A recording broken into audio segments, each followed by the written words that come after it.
Como todos já sabem, o Heleno pode ser indiciado amanhã, junto com o Jair Bolsonaro, e vários outros militares e políticos bolsonaristas. Parece que, diferentemente do passado, quando ele atacava o STF, agora ele confia muito na justiça brasileira. Digo isso porque, quando foi perguntado pelo jornal Folha de São Paulo, sobre seu possível indiciamento, ele simplesmente falou que não tinha nada para comentar, e que confia no bom senso, e no profissionalismo dos membros do judiciário. Uma postura muito diferente de quando Bolsonaro estava no poder, e quando ele era ministro. Vamos relembrar? Temos um dos poderes que resolveu assumir uma hegemonia que não lhe pertence, não pode fazer isso, está tentando esticar a corda até ela arrebentar.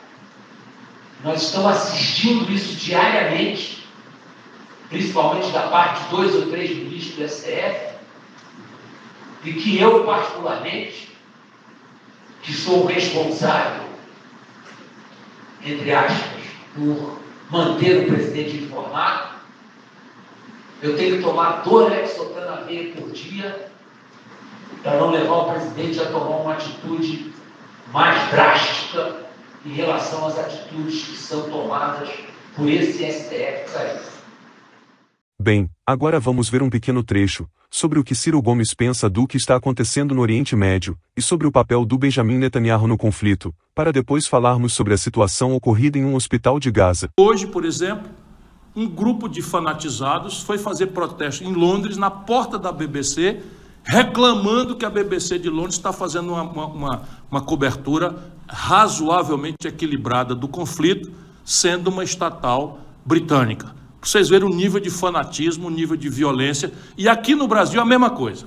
Bolsonaristas e artistas pouco cuidadosos com as coisas, sempre vão na onda de qualquer coisa, se juntando para fazer protesto de A e de B, sem ter parado um dia sequer para entender o que é que de fato está acontecendo, não com sentido de tomar lado. Nós não temos uma obrigação de tomar lado, nós temos uma obrigação de pugnar pela paz, contra a violência, contra o terror como linguagem, seja de um grupo informal, seja de Estado.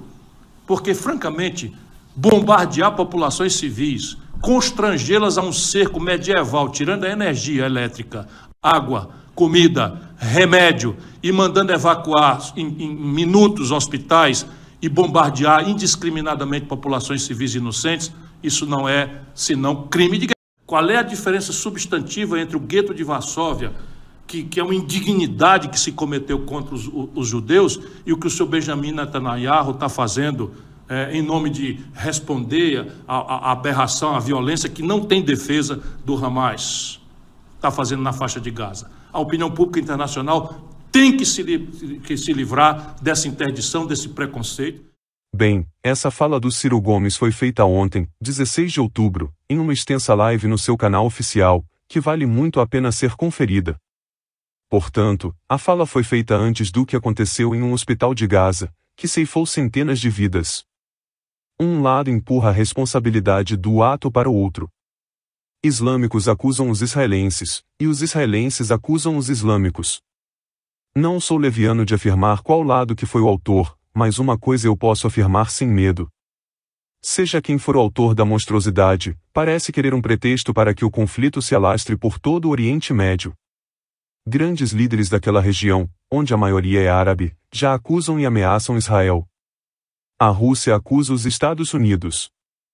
Enquanto isso, a resolução brasileira para tentar criar um cessar-fogo, mesmo que temporário, e abrir a fronteira do Egito para ajuda humanitária, que seria votada hoje, foi adiada para amanhã, mas um consenso para aprovação da resolução brasileira, depois do que aconteceu naquele hospital, parece estar muito mais longe, infelizmente. Digo isso porque as tensões entre o representante palestino na ONU e o governo de Israel escalaram.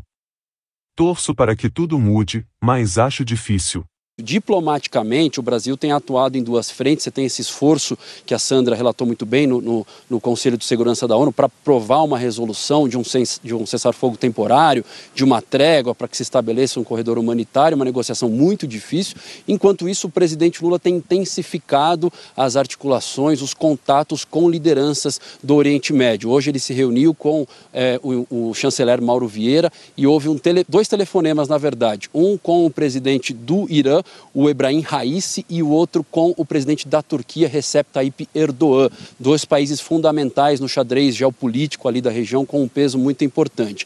Nesse telefonema com o presidente iraniano, Lula falou sobre os problemas que os brasileiros estão passando na faixa de Gaza e ouviu do presidente do Irã que Israel precisa cessar imediatamente os bombardeios e o bloqueio à faixa de Gaza. Lula também argumentou ao presidente iraniano que seria importante que o Hamas liberasse os 199 reféns israelenses que estão dentro da faixa de Gaza, que seria uma sinalização importante para um avanço nesse corredor humanitário. A gente tem que lembrar que o Irã tem ligações com o Hamas, é apontado como um país que financiou inclusive o Hamas, então é uma tentativa da diplomacia brasileira em influenciar ali o Irã a tentar convencer o Hamas a libertar os reféns. Depois teve essa conversa com o Tayyip Erdogan, que tem uma posição relativamente parecida com a do Brasil nesse conflito, uma posição mais moderada, condenou os ataques terroristas, enfim, e foi uma conversa também que foi mencionada a história dos reféns. Erdogan, o governo da Turquia, tem negociado com o Hamas